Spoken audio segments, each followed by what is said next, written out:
morning. അപ്പോൾ നമ്മുടെ ഇന്നത്തെ റെസിപ്പി എന്ന് പറയുന്നത് നമുക്ക് ചോറിന്റെ കൂടെ കഴിക്കാൻ പറ്റിയ നല്ലൊരു സൈഡ് ഡിഷ് ആണ് ട്ടോ.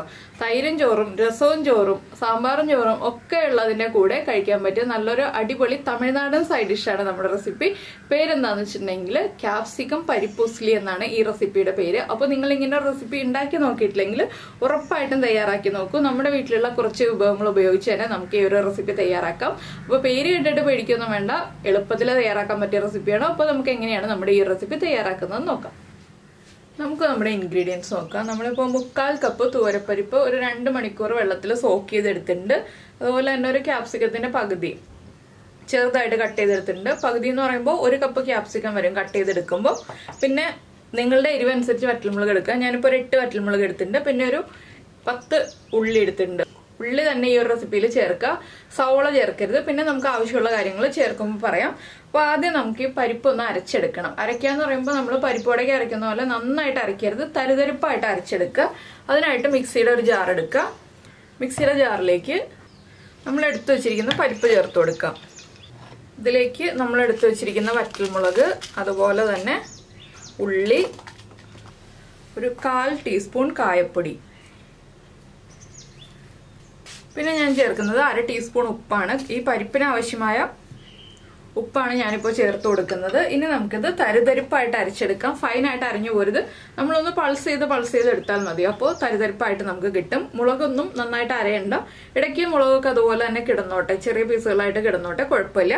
അപ്പോൾ നമുക്കിത് അരച്ചെടുത്തതിന് ശേഷം ബാക്കി എങ്ങനെയുണ്ടെന്ന് കാണാം. അപ്പോൾ ഞാൻ പരിപ്പ് ഇതുപോലെ തരിതരിപ്പായിട്ട് അരച്ചെടുത്തിട്ടുണ്ട്. മുഴുവൻ പരിപ്പ് അരഞ്ഞു പോയിട്ടില്ല. നമ്മൾ നോക്കുകയാണെങ്കിൽ ഇടയ്ക്ക് പരിപ്പൊക്കെ കാണാൻ പറ്റും. ഇങ്ങനെ നമ്മുടെ കയ്യിൽ തടയും പരിപ്പ് ഇടയ്ക്ക്, അതുപോലെയാണ് നമ്മൾ അരച്ചെടുത്തിട്ടുള്ളത്. ഇനി ഇത് മാറ്റി വയ്ക്കുക. നമുക്ക് ആദ്യം ഒരു പാൻ ചൂടാക്കി എടുക്കാം നമ്മുടെ കറി റെഡിയാക്കുന്നതിന്റെ ഭാഗമായിട്ട്. നമ്മുടെ പാൻ ഇപ്പോൾ ചൂടായി വന്നിട്ടുണ്ട്. നമുക്ക് ഇതിലേക്ക് വെളിച്ചെണ്ണ ചേർക്കാം. കുറച്ച് വെളിച്ചെണ്ണ മതി. നമുക്ക് ക്യാപ്സിക്കം ഒന്ന് വഴറ്റിയെടുക്കാനാണ് നമ്മളിപ്പോൾ ചെറിയൊരളവിൽ വെളിച്ചെണ്ണ ചേർക്കുന്നത്. ഇതിലേക്ക് നമ്മൾ കട്ട് ചെയ്ത് വെച്ചിരിക്കുന്ന ക്യാപ്സിക്കം ചേർത്ത് കൊടുക്കാം.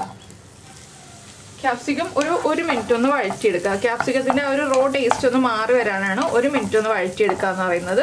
ക്യാപ്സിക്കത്തിന് അധികം കുക്കിംഗ് ടൈം ഇല്ലല്ലോ, പിന്നെ ക്യാപ്സിക്കം നമുക്ക് കടിക്കാനും കിട്ടണം. ആ രീതിയിൽ നമ്മൾ 1 മിനിറ്റ് വഴറ്റിയെടുക്കുക. ഇതിലേക്ക് ഇപ്പോൾ ഞാൻ ഉപ്പ് ചേർക്കുന്നില്ല കേട്ടോ. എന്താണെന്ന് വെച്ചാൽ നമ്മൾ പരിപ്പിൽ ഉപ്പ് ചേർത്തിട്ടുണ്ട്. അതെല്ലാം ചേർത്ത് മിക്സ് ചെയ്ത് കഴിയുമ്പോൾ ലാസ്റ്റ് നമുക്ക് ഉപ്പ് ചെക്ക് ചെയ്തിട്ട് ആവശ്യമാണെങ്കിൽ ചേർത്ത് കൊടുക്കാം. അപ്പോൾ വളരെ ഈസി ആയിട്ടുള്ള റെസിപ്പിയാണിത്. നിങ്ങൾ ഈ ഒരു റെസിപ്പി ഇതുവരെ ട്രൈ ചെയ്ത് നോക്കിയിട്ടില്ലെങ്കിൽ ഉറപ്പായിട്ടും ട്രൈ ചെയ്യൂ. പരിപ്പ് 2 മണിക്കൂറിൽ കൂടുതൽ സോക്ക് ചെയ്യണ്ട. 2 മണിക്കൂറിൽ കൂടുതൽ സോക്ക് ചെയ്യുകയാണെങ്കിൽ പരിപ്പ് വേഗം അരഞ്ഞു പോവും. അതുകൊണ്ട് 2 മണിക്കൂർ മാക്സിമം സോക്ക് ചെയ്താൽ മതി കേട്ടോ. തൂരപ്പരിപ്പ് തന്നെ എടുക്കുക, അതാണ് ഏറ്റവും നല്ലത്. അപ്പോൾ ഈ ക്യാപ്സിക്കം ഒന്ന് 1 മിനിറ്റ് ഒന്ന് വഴറ്റിയെടുക്കട്ടെ. നമ്മുടെ ക്യാപ്സിക്കം നമ്മൾ ഇളക്കി കൊടുക്കാൻ തുടങ്ങിയിട്ട് 1 മിനിറ്റോളായി. ഇത്രയും മതി. ഇത് നമുക്കിനി ഒരു ബൗളിലേക്ക് മാറ്റാം. അതിനുശേഷം ഇതേ പാനിൽ തന്നെ ബാക്കിയുള്ള കാര്യങ്ങൾ ചെയ്യാം. ഞാൻ അതേ പാൻ തന്നെ വെച്ചിട്ടുണ്ട്. ഫ്ലെയിം കൂട്ടി വെക്കാം നമുക്ക്. ഇനി വീണ്ടും നമുക്ക് കുറച്ച് വെളിച്ചെണ്ണ ഒഴിക്കാം. ഇനിയിപ്പോൾ അത്യാവശ്യം കുറച്ച് വെളിച്ചെണ്ണ വേണം. വെളിച്ചെണ്ണ ഒന്ന് ചൂടായി തുടങ്ങട്ടെ. അപ്പോൾ നമ്മുടെ വെളിച്ചെണ്ണ ചൂടായി വന്നിട്ടുണ്ട്. നമുക്കിതിലേക്ക് 1 ടീസ്പൂൺ കടുക് ചേർത്ത് കൊടുക്കാം. കടുക് ഒന്ന് പൊട്ടി വരട്ടെ.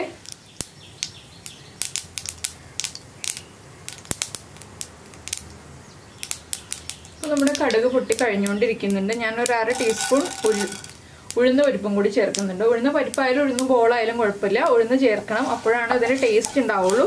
ഇനി ഉഴുന്നിൻ്റെ കളറൊക്കെ ഒന്ന് മാറി വരുന്നത് വരെ നമ്മളൊന്ന് ഇളക്കി കൊടുക്കുക. ഇതിൻ്റെ കൂടെ തന്നെ നമുക്ക് ഒരു തണ്ട് കറിവേപ്പിലയും കൂടി ചേർത്ത് കൊടുക്കാം.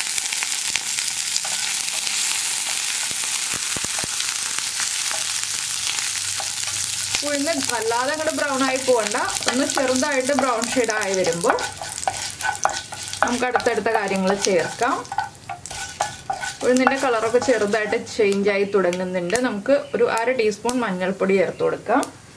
ഇനി മഞ്ഞൾപ്പൊടിയും കൂടി ഒന്ന് കുക്കായി വരണം.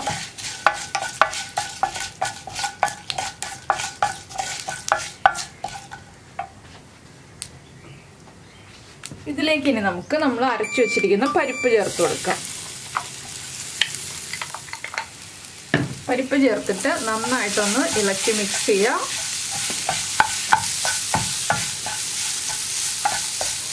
ഇപ്പോൾ ഹൈ ഫ്ലെയിമിൽ തന്നെയാണ് ഞാൻ വെച്ചിരിക്കുന്നത്. വലിയ ചെറിയ ബർണറിൽ ഹൈ ഫ്ലെയിമിലാണ് വെച്ചിരിക്കുന്നത്. പരിപ്പ് നന്നായിട്ട് മിക്സ് ചെയ്ത് കഴിഞ്ഞിട്ട് നമുക്ക് ചെറിയ ബർണറിൽ തന്നെ ലോ ഫ്ലെയിമിലാക്കി വെക്കണം.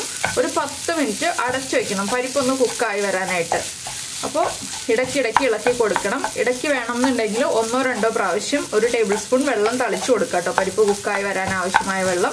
അങ്ങനെ പരിപ്പ് നമ്മളൊരു 10 മിനിറ്റ് ടൈം എടുത്ത് വേവിച്ചെടുക്കണം. പരിപ്പ് അരഞ്ഞു കിട്ടിയതുകൊണ്ട് തന്നെ വേഗം തന്നെ കുക്കായി കിട്ടും, ഒരുപാട് സമയം എടുക്കില്ല കുക്കാവാനായിട്ട്. അപ്പോൾ നമ്മുടെ പരിപ്പും മഞ്ഞൾപ്പൊടിയും ആ കടുകും എല്ലാം ചേർന്ന് നന്നായിട്ട് മിക്സായി വന്നിട്ടുണ്ട്. ഇനിയിപ്പോൾ നമുക്കിത് ഇതുപോലെ തന്നെ സ്പ്രെഡ് ചെയ്തിട്ടിട്ട് നമുക്കൊന്ന് അടച്ചു വയ്ക്കാം. അടച്ചു വെച്ചിട്ട് ഒരു 3 മിനിറ്റ് 4 മിനിറ്റ് ഒക്കെ ആവുമ്പോൾ ഒന്ന് ഇളക്കി കൊടുത്തിട്ട് ഒരു 1/2 ടീസ്പൂൺ വെള്ളം തളിക്കുക. അങ്ങനെ പല പ്രാവശ്യമായിട്ട് 1 ടേബിൾ സ്പൂണോളം വെള്ളം തളിച്ച് നമുക്ക് ഈ പരിപ്പ് വേവിച്ചെടുക്കാം. ഫ്ലെയിം കുറച്ച് വെക്കാൻ ഓർക്കുക, അല്ലെങ്കിൽ കരിഞ്ഞു പോകും. നമ്മുടെ പരിപ്പ് ഇപ്പോൾ നമ്മൾ അടച്ചു വെച്ചിട്ട് 10 മിനിറ്റ് ആയി. ഞാൻ ഇടയ്ക്കിടയ്ക്ക് 1-2 പ്രാവശ്യം വെള്ളം തളിച്ചു കൊടുത്ത് വേവിച്ചെടുത്തതാണ്. അപ്പോൾ ഇനി നമുക്ക് ഫ്ലെയിം കൂട്ടി വയ്ക്കാം. ഉപ്പൊക്കെ ചെക്ക് ചെയ്യുക. ഉപ്പ് കുറവാണെങ്കിൽ ഉപ്പ് ചേർത്ത് കൊടുക്കുക. ഞാനിപ്പോൾ ഉപ്പ് ചെക്ക് ചെയ്തപ്പോൾ ഉപ്പ് കറക്റ്റാണ് കേട്ടോ, അതുകൊണ്ട് ഞാൻ വീണ്ടും ഉപ്പ് ചേർത്ത് കൊടുക്കുന്നില്ല. ഇനി നമുക്കിതിലേക്ക് നമ്മൾ ക്യാപ്സിക്കം വഴറ്റി വെച്ചത് ചേർത്ത് കൊടുക്കാം. ക്യാപ്സിക്കവും കൂടി ചേർത്ത് നന്നായിട്ട് ഇളക്കി മിക്സ് ചെയ്യുക.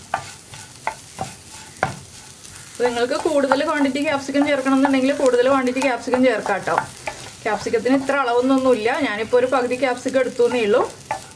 അപ്പോൾ നല്ല കളർഫുൾ ആയിട്ടുള്ള നമ്മുടെ പരിപ്പ് ഉസ്ലി റെഡി ആയി കഴിഞ്ഞു. പരിപ്പ് ക്യാപ്സിക്കം ഉസ്ലി ഇതൊരു തമിഴ്നാടൻ വിഭവമാണ്.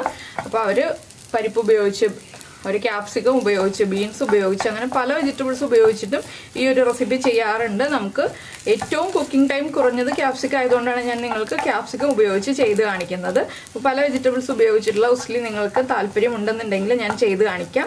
ഇനിയിപ്പോൾ നമ്മുടെ ക്യാപ്സിക്കവും കൂടി ചേർന്ന് മിക്സ് ആയിട്ട് 1 മിനിറ്റ് നമുക്കൊന്ന് അടച്ചു വയ്ക്കാം. ക്യാപ്സിക്കത്തിലേക്ക് ആ ഉപ്പും എരിവൊക്കെ ഒന്ന് പിടിച്ചു വരാനാണ്. നമ്മൾ ക്യാപ്സിക്കത്തിലേക്ക് ഉപ്പൊന്നും ചേർത്തിട്ടുണ്ടായില്ല, അപ്പോൾ പരിപ്പിലുള്ള ഉപ്പ് എരിവൊക്കെ ഒന്ന് ക്യാപ്സിക്കത്തിലേക്ക് പിടിച്ചു വരണം. ഇതിങ്ങനെ വിട്ട് നിൽക്കുന്നതാണ് കേട്ടോ, കറക്റ്റ് പാകം, കുഴഞ്ഞിരിക്കുന്നതല്ല. അതുകൊണ്ടാണ് ഞാൻ വെള്ളം ഒഴിച്ച് വേവിക്കരുത്, വെള്ളം ചെറുതായിട്ട് ഒരു ടേബിൾ സ്പൂൺ മാത്രം ചേർത്ത് കൊടുത്ത് വേവിക്കാന്ന് പറഞ്ഞത്. അത് ഒരു സമയത്ത് തന്നെ 1 ടേബിൾ സ്പൂൺ ഒഴിച്ചു കൊടുക്കരുത്, പല പ്രാവശ്യമായിട്ട് 1 ടേബിൾ സ്പൂൺ വെള്ളം ചേർത്ത് കൊടുത്ത് വേവിക്കാന്ന് പറഞ്ഞത്. ഇനിയിപ്പോൾ നമുക്കിത് ഒന്ന് ഇളക്കി വീണ്ടും സ്പ്രെഡ് ചെയ്തിടുക. വലിയ കട്ടകളൊക്കെ ഉണ്ടെങ്കിൽ ഒന്ന് ഉടച്ചു കൊടുക്കുക കേട്ടോ. എന്നിട്ട് വീണ്ടും സ്പ്രെഡ് ചെയ്തിട്ടിട്ട് ഹൈ ഫ്ലെയിമിൽ തന്നെ 1 മിനിറ്റ് ഒന്ന് അടച്ചു വയ്ക്കാം. അപ്പോൾ നമ്മൾ വീണ്ടും അടച്ചു വെച്ചിട്ട് 1 മിനിറ്റ് ആയി. ക്യാപ്സിക്കമൊക്കെ ഒന്ന് സോഫ്റ്റ് ആയി വന്നിട്ടുണ്ട് വീണ്ടും. ഇനി നമുക്കിത് സെർവിങ് ബൗളിലേക്ക് മാറ്റാം. ഇത്രയേ ഉള്ളൂ നമ്മുടെ ക്യാപ്സിക്കം പരിപ്പ് ഉസ്ലിയുടെ പരിപാടി. അപ്പോൾ നിങ്ങൾക്ക് എല്ലാവർക്കും ഇഷ്ടമായിട്ടുണ്ടാവുമെന്ന് വിചാരിക്കുന്നു. ഇത് ചോറിൻ്റെ കൂടെ രസവും ചോറാണെങ്കിലും മോരും തൈരും ചോറാണെങ്കിലും ഒക്കെ കൂടെ കഴിക്കാൻ പറ്റിയ നല്ലൊരു സൈഡ് ഡിഷാണ്. അപ്പോൾ നിങ്ങൾ എന്തായാലും ഉറപ്പായിട്ട് ഉണ്ടാക്കി നോക്കിയിട്ട് നിങ്ങളുടെ അഭിപ്രായം നമ്മുടെ ഈ വീഡിയോയുടെ താഴെ കമൻറ്റിൽ അറിയിക്കുക കേട്ടോ. അതുപോലെ തന്നെ ഇഷ്ടപ്പെട്ട റെസിപ്പി ആണെങ്കിൽ ഒന്ന് ലൈക്ക് ചെയ്യാനും കൂടി മറന്നു പോകരുത്. അപ്പോൾ നമുക്ക് നമ്മുടെ അടുത്ത റെസിപ്പിയുമായിട്ട് അടുത്ത ദിവസം വീണ്ടും കാണാം.